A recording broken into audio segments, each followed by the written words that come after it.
We have only to enlarge our conception of causality, to excuse everything and forgive all.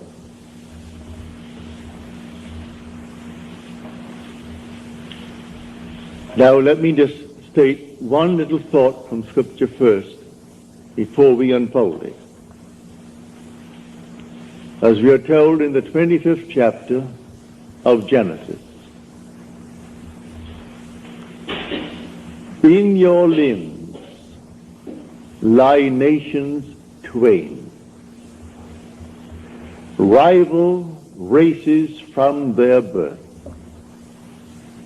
One the mastery will gain, the younger or the elder reign. The first one is the sense man. I'm now looking at this room and all within it, and that is the sense man. My normal apprehension of corporeal objects, just like this room and the contents, I call sense perceived. That which is not present, and yet I perceive them, I call that imagination. That is destined to rule. That is the second man, the Lord from heaven. The first man is of the earth, a man of dust.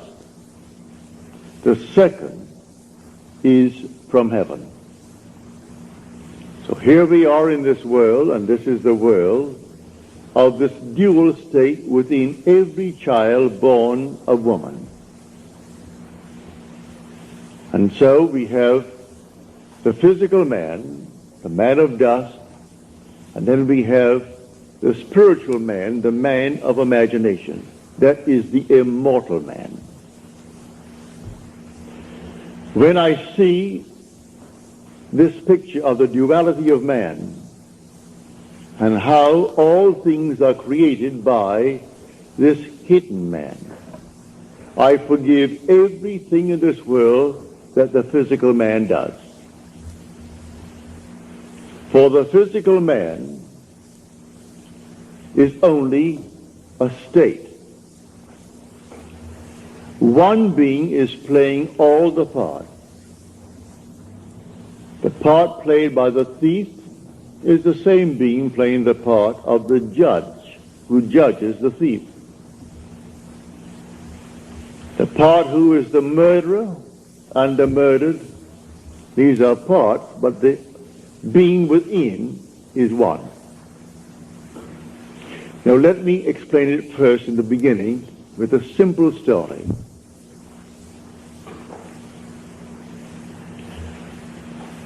About 8 years ago, I was in New York for a month, and two of my brothers, Victor and Lawrence, came up and spent 2 weeks with me in New York City. They checked into the same hotel. They wanted to see everything they could within 2 weeks, and I bought them 14 shows. And sometimes they went even to an afternoon show. They wanted to see everything in the crowded 2 weeks. But the one thing my brother Lawrence wanted to see was the new presentation of Aida. Well, the papers said it was sold out from the very moment that it was stated, a new presentation. Same music, naturally. The same score, but new scenery, something new about it. And this captured the imagination of all opera lovers, and they all wanted to see Aida. The one thing he wanted to see was Aida. But the papers had huge big ads. Not one seat is available. Come down and buy seats for the other shows. And this was the old opera house around 40th Street and Broadway. It ran from Broadway to 7th, the old Metropolitan. So this morning we set out. I said, it doesn't really matter. I said, let us go. We have to go down and have lunch anyway. We will go and just see. We got there, and these huge big signs on the outside, no seats for Aida available. And they were plastered all over the Metropolitan. I went in, and there were 3 lines leading towards the 3 windows, selling tickets for the entire season. And there was no seat for Aida. I got into the first line. It was a very long line. Then I saw the 3rd line from me moving more rapidly than the 1st and the 2nd. So I moved over to that line. Then we all moved rapidly forward. As we got to the window, and seemingly no hope of getting tickets, but before I left my hotel room, I simply assumed that I had the tickets for my 2 brothers. I didn't want to go. They wanted to see it. So I assumed that I gave them the ticket. I got into this line and we moved rapidly towards the window. As we got there to the window, a tall, blond man, he was about, he must have been 5'11", he must have been about 6'4". He stretched his hand up over my head and diverted the ticket seller as he asked a question, while one in front of me is buying seats not for Aida, because that's completely sold out. He is buying 2 other seats for some other opera. Then he departed after he diverted the man's attention, and this man pushed on some bills under the window. And then, as the teller looked at the money, and this man is at the door now, the tall, blond fellow. And he gave this man the ticket, and then suddenly he said, well, he only gave me $3. He should have given me, and he mentioned the money he should have given me. At that, he was bewildered. The teller was bewildered. I turned around and I screamed at that tall blonde. I said, sir. I screamed so loudly he couldn't stop but be attentive. He turned around and I said, come back here. You're wanted. He came back like a little child being led by the nose. He came back and he said, what's wrong? And the man said, this is all that he gave me. 2 $1 bills. He said, oh no, you didn't. He gave you 2 10s. Then I said, no, you didn't. I was standing right here. I saw what you did. You gave him 2 $1 bills. That's all that you gave him. The man is flabbergasted. He was so completely dumbfounded, he didn't know what to do. I said, I am standing here. I saw exactly what was done. Then he opened up his purse, and here was a stack of 1s, and he had a $20 bill and 2 10s. He said to the man, when will you discover your mistake? Because I gave you 2 10s. And the man said to him, at the end of the season. And with that, it was closed. And the man then took out the money and paid for the ticket and took back his 2 1s. Then I say to him, I want 2 seats for Aida tonight. And I want them in the horseshoe circle. I want them center. He said, yes, sir. And he took from what is called the VIP. They always keep a few out though the house is sold out, they always keep a few seats for those who are coming, called the very important people. Well, I am certainly not a very important person. But I saved him from the loss of $20. And he quickly took the 2 seats out and said to me, $20. I gave him the $20, went back and gave the 2 seats to my brothers. Now, a state called a thief. These 2 men have chosen to be thieves in their world. They're con men. It's perfectly all right. God made everything for its purpose, even the wicked for the time of trouble. Read that in the 16th chapter, the 4th verse of Proverbs. He made everything for its purpose, even the wicked for the day of trouble. Well, the day of trouble may not be a war. I was troubled. How to get these tickets? That's a moment of trouble. And I simply assumed that I had them. And I simply played my part in my imagination before I left my hotel room, that my brothers are going to see this show this night of Aida, the new presentation of Aida. Then 2 who have already given themselves over to the state of a thief. They had to actually come right into the line. I took the first line, then I moved over to the 3rd line because I saw it moving more rapidly.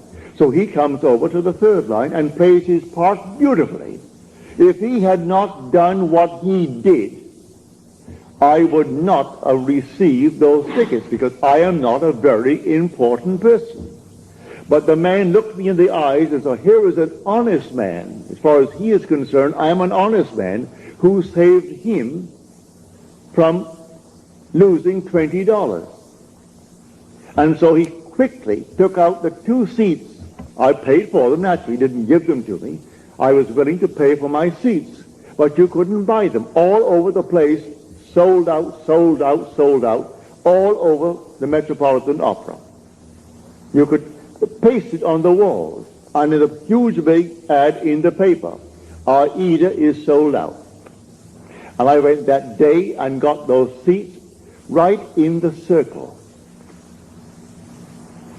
in center row for my 2 brothers, because one man played his part beautifully.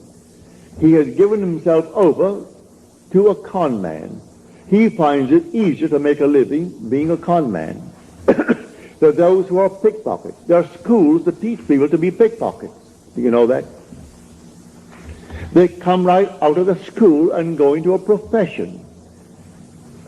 All right, that's their part. They play that part. Now you play your part beautifully, and one of them can be instrumental in getting you what you want in this world. So I wanted 2 seats for Aida. Were it not for a con man in that world, I would not have had those 2 seats. So he comes into the line where I was in the line. He comes forward, and just as I got to the ticket window, he puts his hand over my head to divert the man's attention. And the one in front of me, who is buying 2 seats, not for Aida because you can't get them. He is buying 2 seats for something else. And he puts out $2 bills instead of 2 10s. And then this man starts, and I turned around as though I was inspired. And with my full voice, I said, "Sir, come back here." He had to come back. So he came on back just like a little child and stood next to me, and he looked down at me. He wouldn't dare budge. When I said, "You didn't give him anything more than what he's showing you now. You give him exactly what he's showing you." Because I was here and I stood next to you. He was helpless. He couldn't hit me. He was many inches my height. I'm 5'11", and he may be about 6'5" or more. A strong, strapping blonde. But he was impotent in my presence when I called him back. He only played the part. So should I not forgive him? There are infinite states in this world. And all you have to do is forget states. You play your part. And every state necessary to make your part come to fulfillment will be present at the moment that you need it. And so we went over to Longchamp for lunch, and my brother Lawrence and Victor, they had their tickets, and that evening they went to see Aida.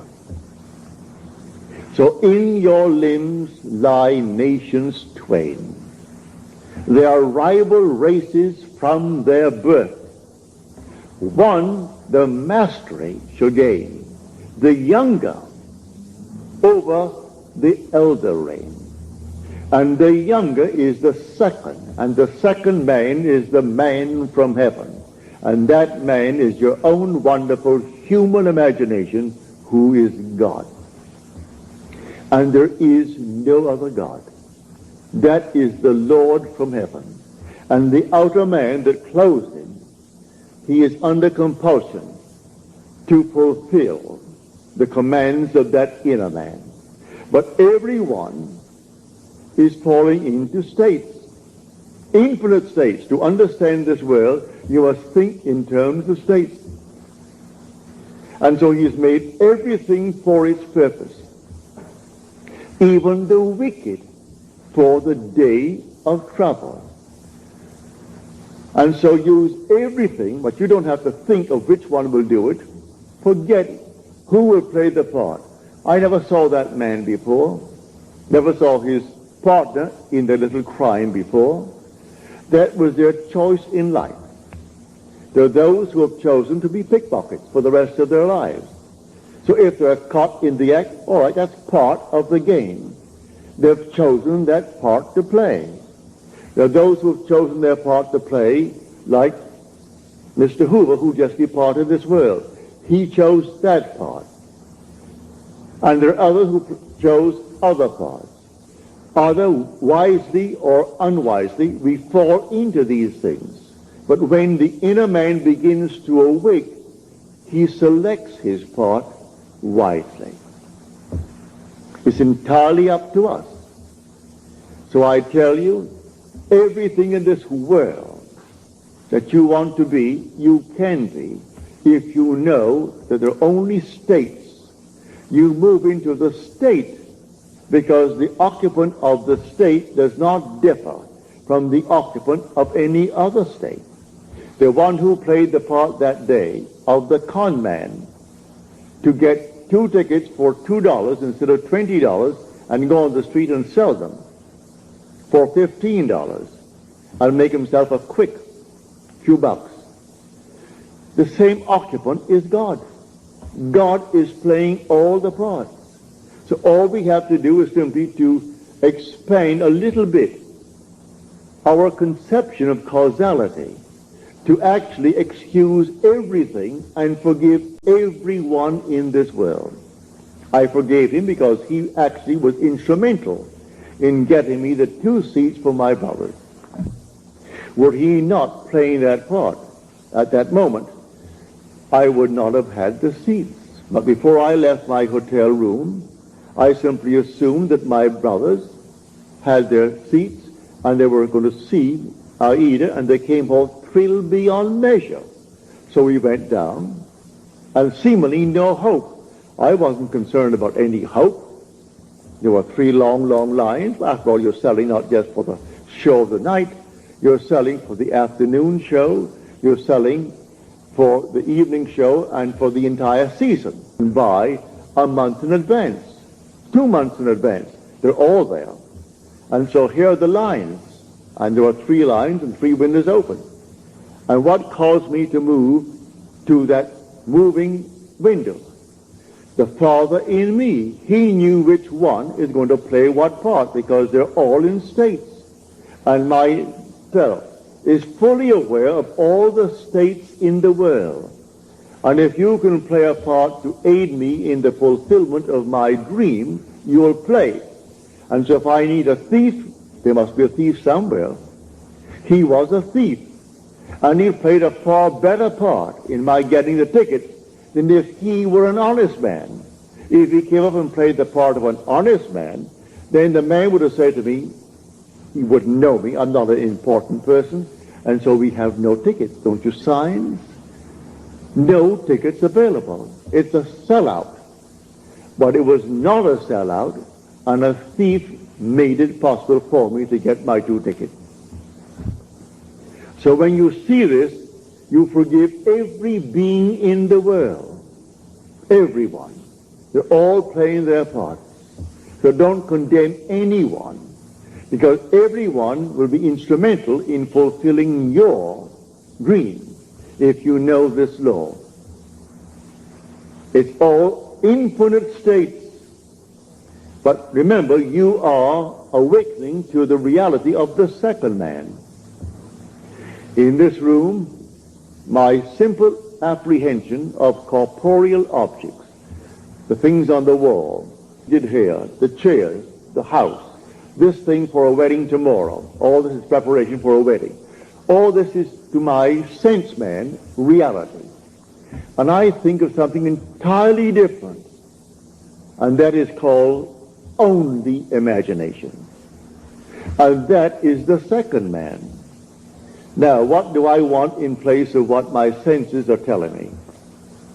Let me now enter into that state and live it as though it were true and move forward in that state. Now, let me show you the difference now, because we started with that statement from the 25th chapter of the book of Genesis. An idea that is only an idea produces nothing and does nothing. It must be felt, actually felt, so that it awakens within oneself certain sensations, certain motor actions in order to be effective. What would the feeling be like if it were true? Dwell upon that until the feeling awakes within you these sensations. For imagination is spiritual sensation. That is the creative being in you. It's not just to entertain an idea. What idea? The idea must produce in you this feeling, which is a sensation, but it must be a feeling. What would the feeling be like if it were true? You dwell upon that until you catch that feeling. As Churchill said, that the mood determines the fortunes of people rather than the fortunes, the mood. The mood precedes the fortune. So what would you want in this world? Well, contemplate it. What would the feeling be like if you had it? What would it be like if it were true? That is the story of Scripture. If I could only feel that I am already the man that I want to be, that I'm already the woman that I want to be, and feeling, then it's not only an idea, which as an idea without feeling will produce nothing. Now it has everything, because in this story he said to the second man, "Come close, my son, that I may feel you." The secret is in the feeling. So Esau went out. He is the first man, covered with hair, the outer man. And Jacob is the inner man, the man of imagination, who is hairless. It isn't 2 little boys. These are only symbols. It's all in man. So come close, my son, that I may feel you. So he comes close and deceives his father through feeling. So the father feels, and he feels him just to be externally real. You can do it. There is no flower in your hand, but you can feel the soft velvet feeling of a rose. You can smell a rose, though it's not physically present. Try it. Try all these things with the inner man, And when you can actually feel it so that you raise your imagination to the point of sensation, to vision, then the whole thing is done. It's done in a way you do not know it's going to happen. If it takes a thief to aid you, then you forgive the thief.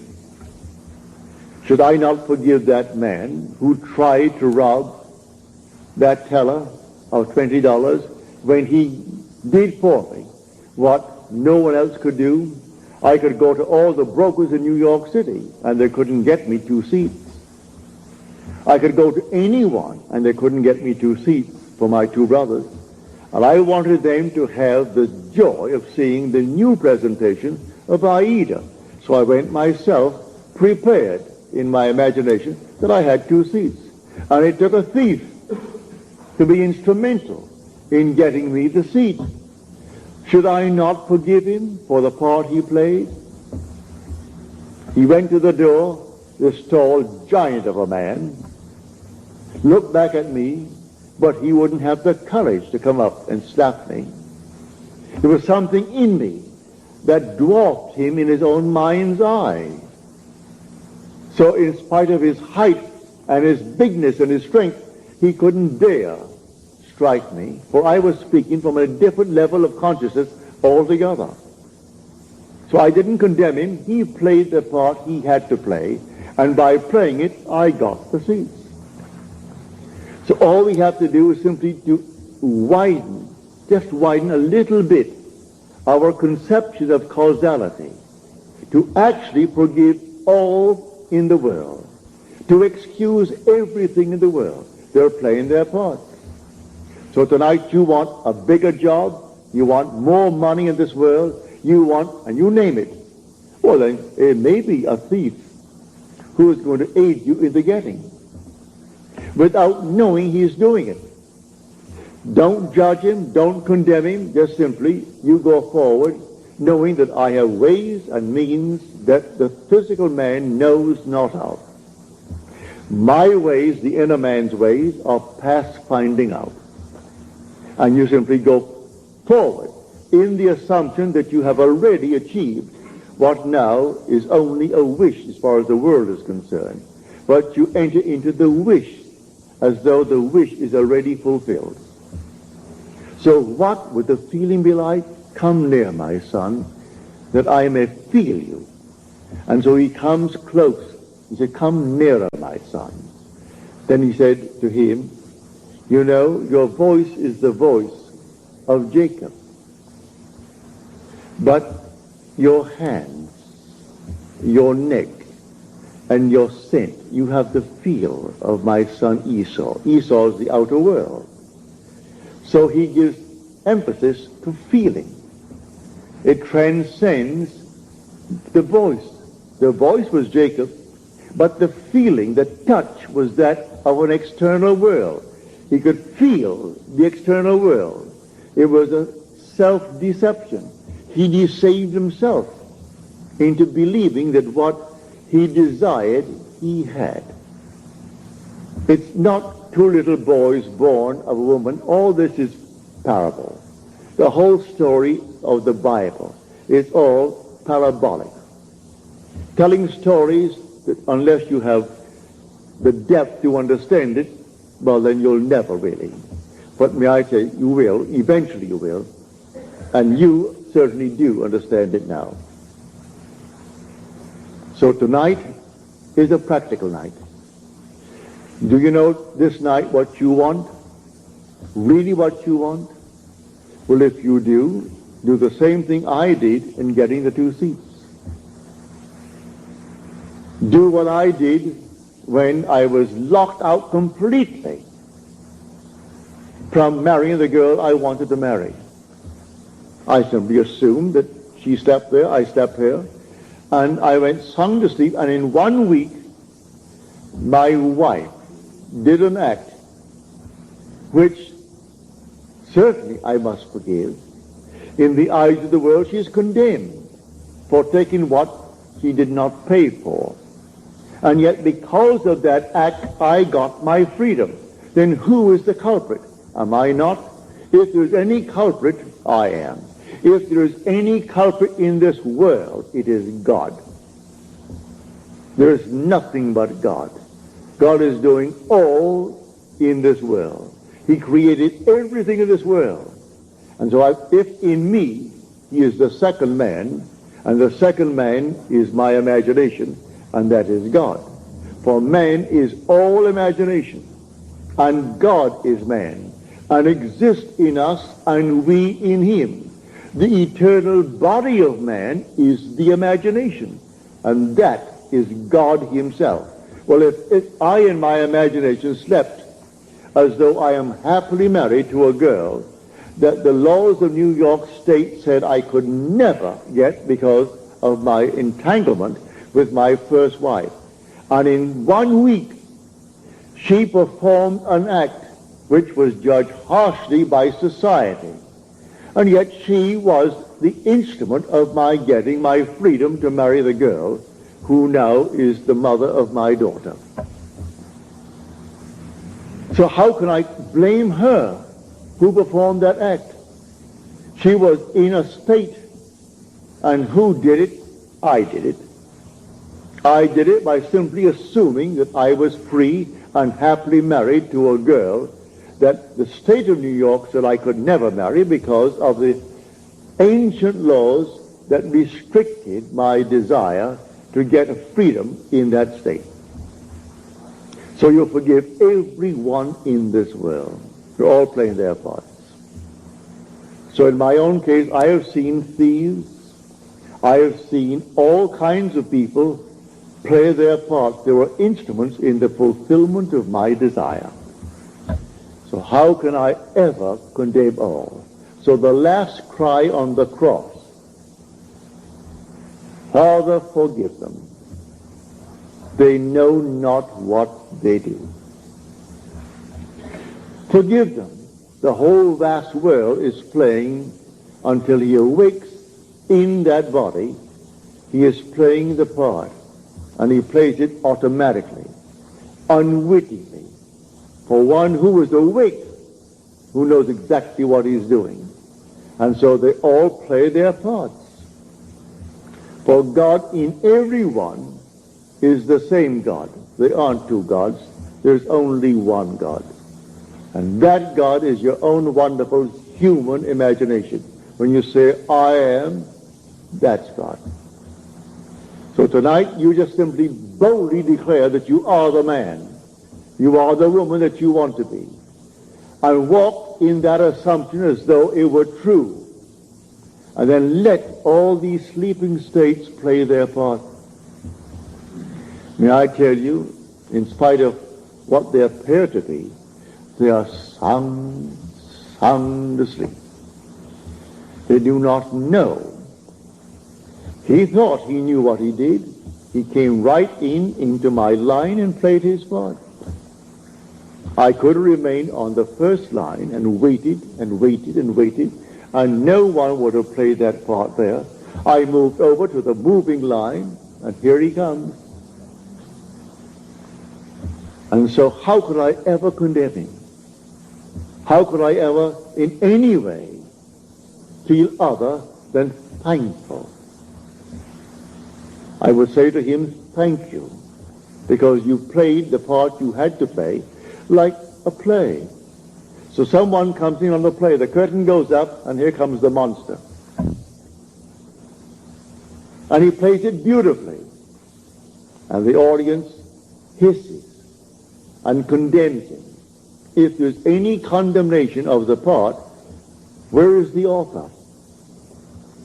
Send for the author, for he wrote the part. And the author, if there's any praise, give it to the author. Any condemnation, give it to the author. I know I played a second part, on a play on Broadway. And if I didn't get a hiss when I came on, if they didn't hiss me, I felt I wasn't doing well. But I would say 99% of the time as I came on and started to play my part, the audience hissed. Then I knew I was really on my toes. I was playing the part well. Because I was a cad in that part. And they couldn't restrain themselves, especially with the matinees, when they had children there. Lots of ladies and children, and they could not restrain their emotion, and they were hissing. Well, then I knew, Neville, you're getting over all right. So I was thrilled with their hissing, because I was playing only what was written for me to play. So, in this wonderful world of ours, we are infinite states. And everyone is in a state. But the one being in one state is the being in all states. There's only one player. God only acts and is in existing beings or men. He is in all the states, and his name in all states is I am. So someone chooses the part, and he wants to be, well, a thief. He finds it easier, he thinks, than getting up, going to work, and punching a clock, and punching it out. He feels it's better for him to live that life, all right? So he's chosen that part if he does it deliberately.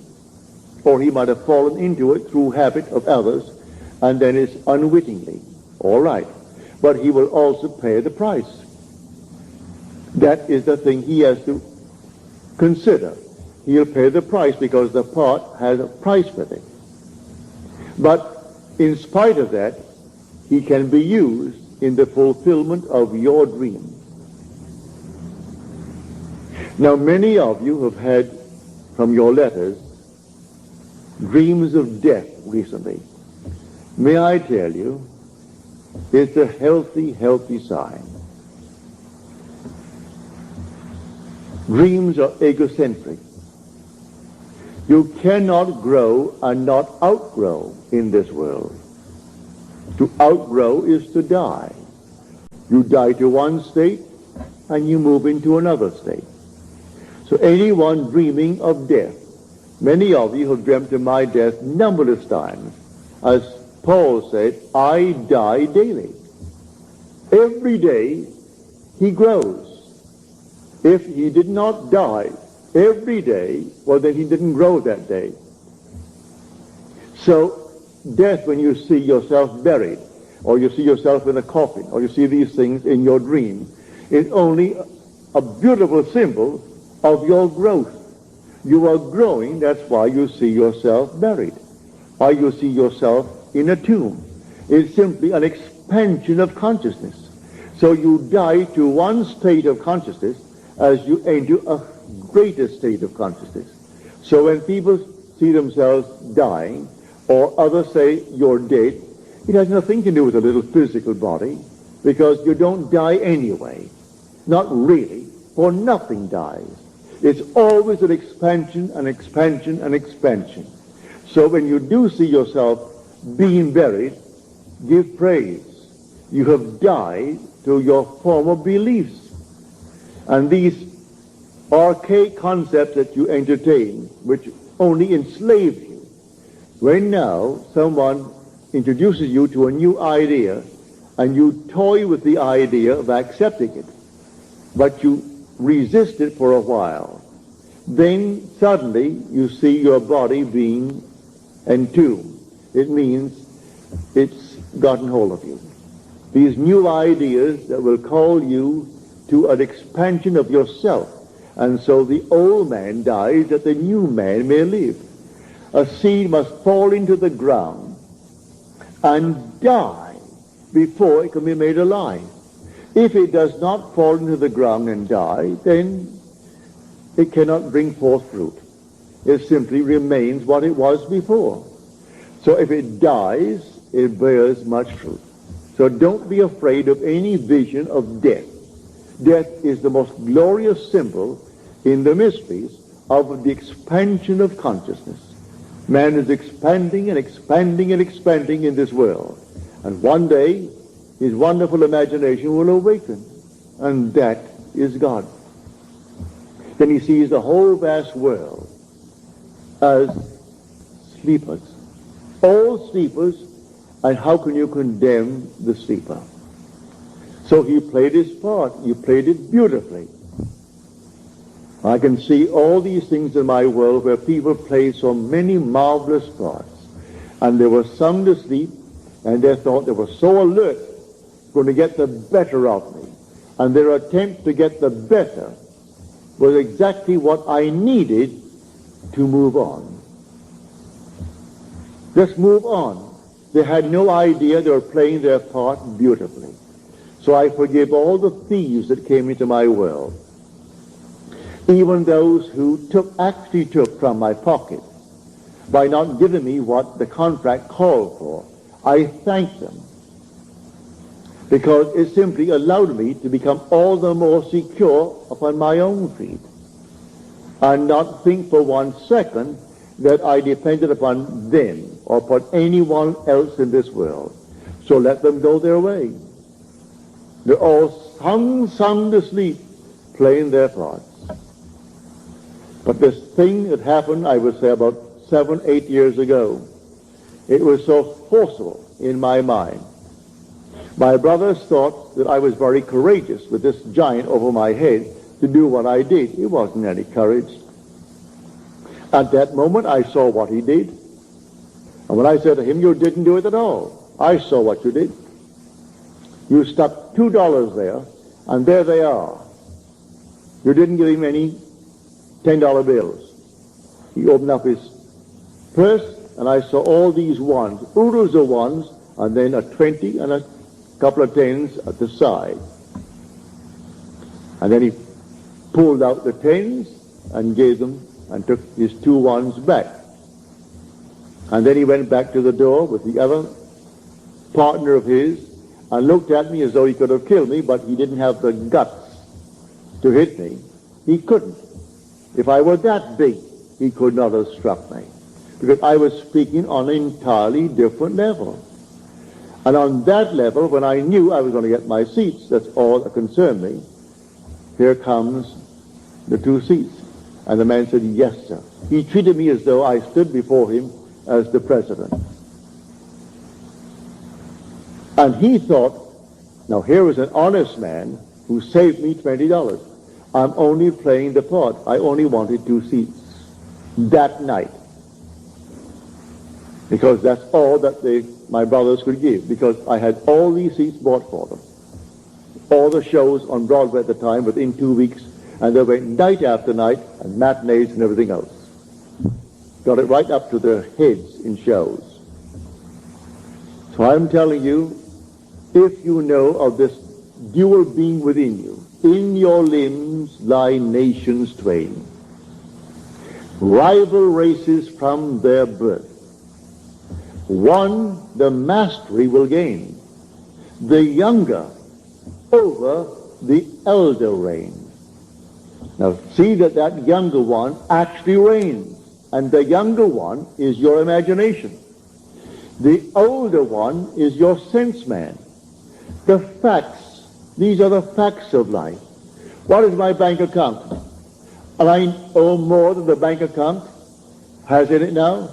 Well, now that is Esau's judgment.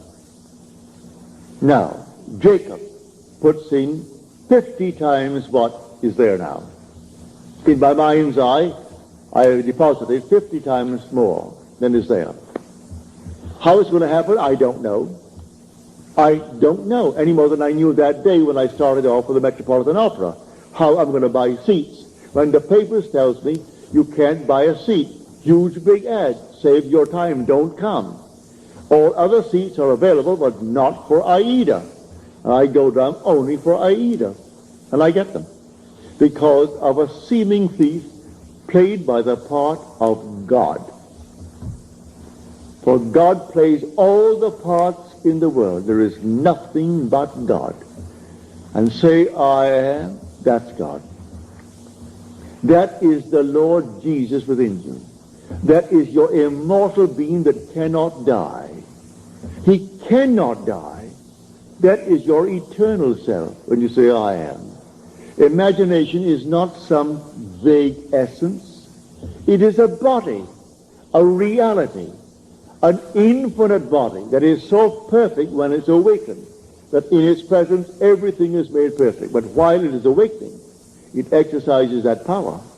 and draws into its world everyone that can play the part for its fulfillment of its dream.